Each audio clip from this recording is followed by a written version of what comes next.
মন দিয়ে শোনো মা ভগ্নীগণ, শোনো পর্দার বর্ণনা, পর্দা করা আল্লাহর হুকুম, কোরআন খুলে দেখো না।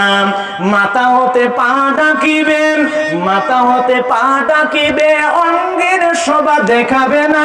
নিজ বাড়িতে থাকবে সদা, পাড়া গ্রামে ঘুরবে না। নিজ বাড়িতে থাকবে সদা, পাড়া গ্রামে ঘুরবে না। মন দিয়ে শোনো মা ভগ্নীগণ, শোনো পর্দার বর্ণনা, পর্দা করা আল্লাহর হুকুম, কোরআন খুলে দেখো না। স্বামীর অধিকার সর্ব অঙ্গ, স্বামীর অধিকার সর্ব অঙ্গ, কিছুই তাহার নাই মানা। দেবর বাসুর বোনের জামাই দেখা করা চলবে না। দেবর বাসুর বোনের জামাই দেখা করা চলবে না। মন দিয়ে শোনো মা ভগ্নীগণ, শোনো পর্দার বর্ণনা, পর্দা করা আল্লাহর হুকুম, কোরআন খুলে দেখো না। লিল্লাহে তাকবীর। المرأة صلت خمسها وصامت شهرها وأحسنت فرضها وأتوت بالها فتدخل من أيام أبواب الجنة। আল্লাহর নবীর সাহাবী, আল্লাহর নবী বলছেন, ও আমার সাহাবীরা, মা চারটি কাজ করবেন, জান্নাতের 8টি দরজা খোলা।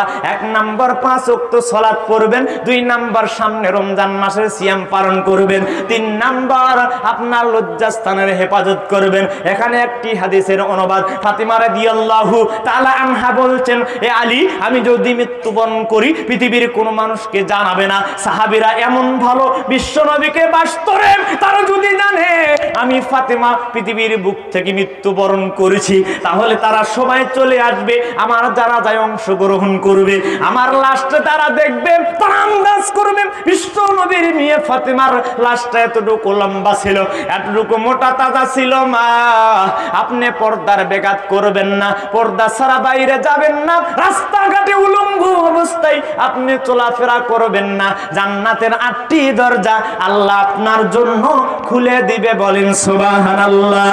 4র্থ নম্বর, মা আলী এবং ফাতিমার মধ্যে একদিন ঝগড়া লেগে গেল। গভীর রাত পর্যন্ত, সারা রাত আলী ফাতিমার উপর রাগান্বিত হয়ে গেলেন। ফজরের আযান হচ্ছে, আসসালাতু খায়রুম মিনান নাওম। ফাতিমা বলছে, আলী, আপনি কি আমাকে অনুমতি দিবেন? আমি ফজরের 2 রাকাত ফরজ সালাত আদায় করতে চাই, বলেন সুবহানাল্লাহ। মা, স্বামী যদি আপনার উপর অসন্তুষ্ট থাকে, রাগান্বিত থাকে, সালাত কবুল হবে না। স্বামীর অনুমতি নিতে হবে, অনুমতি নিয়ে 2 রাকাত সালাত আদায় করলে। আর ফাতেমা বলছেন, আলী, আপনি কি একটু অনুমতি দিবেন? আমি বিশ্ব নবী জনাবি মুহাম্মদ রাসূলুল্লাহ সাল্লাল্লাহু আলাইহি ওয়াসাল্লাম আমার বাবার সাথে দেখা করতে চাই। জি। ফাতেমা, তুমি যাও। ফাতেমা গেলেন, পেছনে পেছনে আলী চলে গেলেন। না জানে কি ফাতেমা আমার বিরুদ্ধে বিশ্ব নবীর কাছে নালিশ করে। পেছনে বাইরে দাঁড়িয়ে রয়েছেন আলী। ফাতেমা দরজায় সালাম দিলেন, আসসালামু আলাইকুম ইয়া রাসূলুল্লাহ।